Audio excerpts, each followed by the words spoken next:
Assalamualaikum warahmatullahi wabarakatuh, Bapak Ibu dan sahabat-sahabat operator dimanapun berada. Mari kita lanjutkan bahasan kita di Dapodik versi 2024C pada bagian yang kedua, yaitu menu surprise.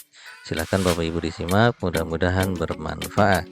Nah, sebelum kita mengerjakan menu surprise, terlebih dahulu kita bahas konsep dari menu surprise. Nah, Bapak Ibu di sini sudah saya ilustrasikan ada 1, 2, 3, 4 bangun datar. Untuk yang berwarna merah ini ya Bapak Ibu, kita anggap sebagai tanah. Nah, ini misalnya ini tanah sekolah kita warna merah, kemudian di atas tanah ada bangunan. Nah, bangunan ini warnanya hijau ya.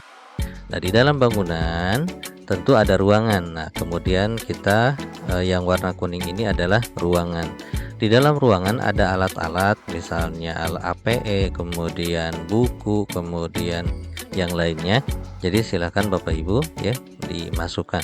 Jadi konsepnya Bapak Ibu untuk surface itu ada tanah dan bangunan ya, tanah, kemudian bangunan. Di dalam bangunan ada ruangan, di dalam ruangan ada alat-alat. Jadi seperti itu konsepnya. Baik, biar lebih jelas lagi silakan dibuka aplikasi Dapodiknya. Nah, Bapak Ibu setelah login ke aplikasi Dapodik, pilih menu surprise, kemudian pilih di sini ada 3 ya, ada 1, 2, 3. Ya, setelah kita login, kita pilih surprise, nanti akan muncul 3 submenu yaitu tanah dan bangunan, ruangan, kemudian alat angkut. Untuk pengerjaannya kita mulai dari tanah dan bangunan, diklik seperti ini. Nah, langkah berikutnya Bapak Ibu pilih menu aksi, kemudian salin data periodik, kemudian klik yes ya, kemudian klik OK. Nah, berikutnya setelah Bapak Ibu melakukan salin data periodik, silahkan Bapak Ibu misalnya kalau seandainya mau merubah, maka pilih menu aksi, kemudian ubah. Oh ya, ubah di sini Bapak Ibu. Klik ubah kalau Bapak Ibu mau mengubah ya. Kalau mau di sini juga langsung bisa ya, di double klik saja. Kalau misalnya mau merubah datanya, baik lebar, panjang, dan luas dan seterusnya ya. Jadi untuk mengubah, kalau seandainya Bapak Ibu mau merubah, pilih ubah. Kalau mau menambahkan, pilih tambahkan ya. Jadi seperti itu.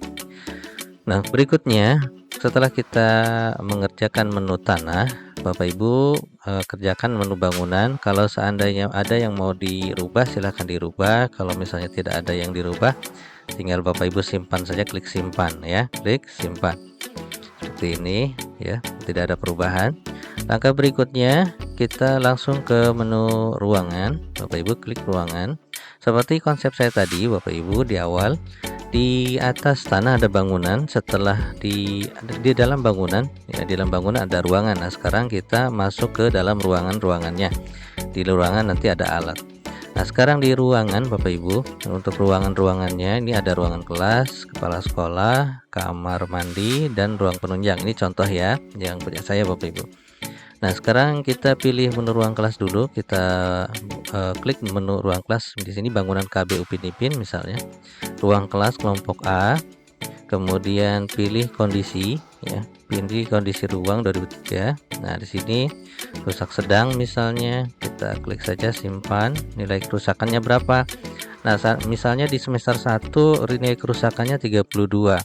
Nah, kemudian di semester 2 ini karena belum diperbaiki jadi rusaknya 33 misalnya, kemudian klik simpan. Nah, kemudian Bapak Ibu kita pilih ruang kelas yang B untuk menginputkan kondisi ruangnya.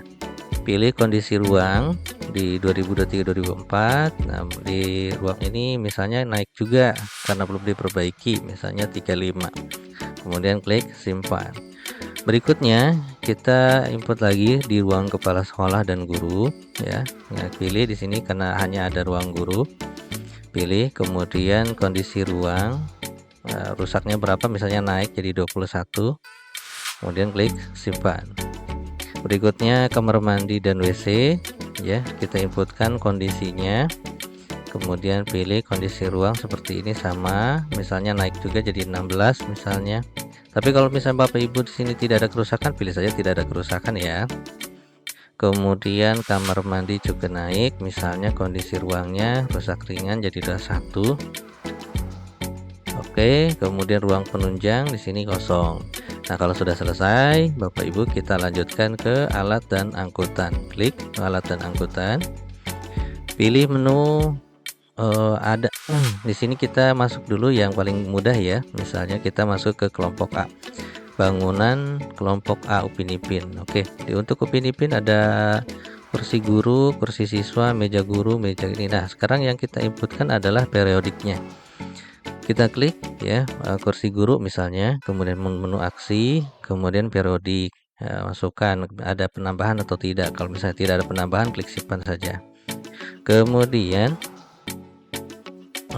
kita masukkan lagi yang berikutnya ke periodik. Jadi masukkan Bapak Ibu satu persatu. Kalau seandainya tidak ada perubahan, tidak ada penambahan, jumlah dari alat yang Bapak Ibu miliki, tinggal lakukan saya seperti ini, kemudian klik simpan.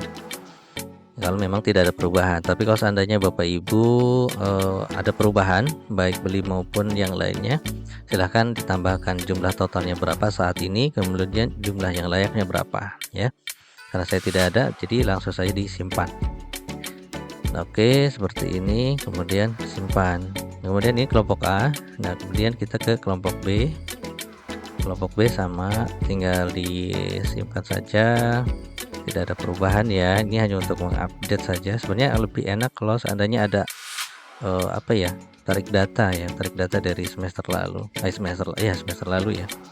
Tapi yang namanya periodik memang harus diisi secara real ya. Oke, kita isi saja seperti ini. Jadi kalau seandainya Bapak Ibu, sekali lagi, kalau Bapak Ibu di sekolahnya tidak ada perubahan, tidak ada penambahan alat di ruangan yang kita isi ini, misalnya di kelompok B tidak ada tidak ada alat tambahan ataupun pengurangan, tinggal di skip saja seperti tadi. Kemudian kita ke bangunan ruang guru. Di ruang guru ada kursi guru, kita simpan saja karena tidak ada perbedaan atau perubahan, masih tetap sama kayak semester 1. Periodiknya kemudian kita isi ya. Oke, ruang guru sudah. WC laki-laki, di sini WC gayung, kita masukkan gayungnya masih tetap 2, klosetnya masih baik, misalnya masih jongkok. Kemudian tempat cuci tangan juga misalnya masih ada 4, belum ada perubahan. Berikutnya yang terakhir ada bangunan kamar mandi WC ya. Nah, di sini kita ember mandi. Oke. Kemudian kita simpan seperti ini. Nah, seperti itu ya Bapak Ibu. Kemudian alat angkut, kalau sudah semua alat angkut, kemudian buku ya. Untuk buku tinggal Bapak Ibu cari saja bukunya di sini, kemudian ditambahkan ya. Nanti akan kita bahas di bagian khusus untuk tambah buku. Nah, untuk alat angkut, jika Bapak Ibu punya, klik tambah di sini ya, untuk menambahkan alat angkutnya. Karena saya tidak punya, jadi tidak diisi ya. Nah, sekarang kita lakukan validasi lokal untuk mengecek kondisi apa yang menjadi invalid lagi setelah kita mengerjakan tadi. Oke, nah ternyata sudah semua ya, jadi 0 invalidnya, hanya ada warning. Nah, kenapa di sini warning? Karena ruang WC-nya belum mengisi sub ruang bilik ya, tidak apa-apa. Karena memang WC-nya tidak mempunyai bilik. Seperti itu Bapak Ibu. Baik. Untuk pengerjaan bagian yang kedua di Sarfras sudah selesai Bapak Ibu. Terima kasih, mudah-mudahan bermanfaat. Kita coba lagi di sesi yang ketiga, yaitu di menu GTK. Terima kasih. Assalamualaikum warahmatullahi wabarakatuh.